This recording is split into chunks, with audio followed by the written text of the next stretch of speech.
अस्सलाम वालेकुम। ये संदेश मेरे मुस्लिम भाइयों के लिए है। महामारी के समय में रमज़ान का पवित्र महीना हमारे सामने है।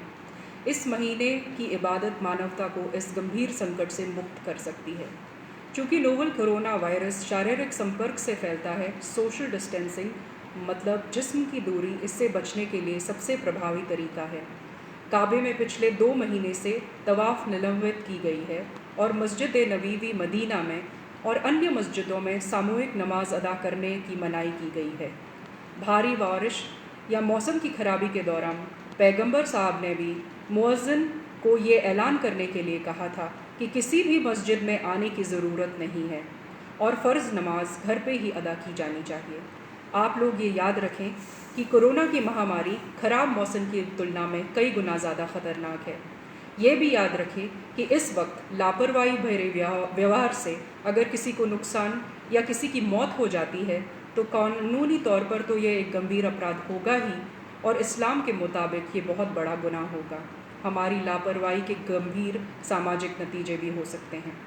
आइए उन गलतियों को ना दोहराएं जिससे हमारे मज़हब, हमारे समुदाय, हमारे शहर या हमारे राज्य को संदेह या शत्रुता की नज़र से देखा जाए। लॉकडाउन और सामाजिक दूरी का पालन करें। रमज़ान के महीने में हम में से कई भाई तरावीह की नमाज के लिए उत्सुक होंगे। हम जानते हैं कि ये फ़र्ज़ नहीं है।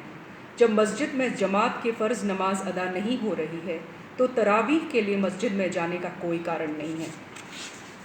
कृपया याद रखें कि तरावीह एक तरह से तहज्जुद या कलामुल लैल है। अन्य दिनों की तरह इसे भी घर में एकांतता में अदा किया जा सकता है और ऐसी गंभीर परिस्थिति में तो इसको घर पे ही अदा किया जाना चाहिए। हदीस और इस्लामी परंपराओं के अनुसार महामारी, युद्ध और मानव संकटों के समय में साथ ही अगर उनमें से किसी खतरे से डर है तो मुसलमान घर पर नमाज अदा कर सकते हैं। बहनों और भाइयों, मानवता एक गहरे संकट से गुजर रही है। गरीबी और भूख जनता को परेशान कर रही है।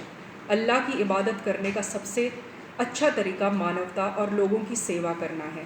ज़कात से बेहतर कोई सेवा नहीं है। आइए इस रमज़ान में भूखे को खाना खिलाकर, ज़रूरतमंदों की मदद करके और दूसरों की जान बचाकर इस इबादत भरे महीने को और पवित्र बनाएं। रमज़ान करीम।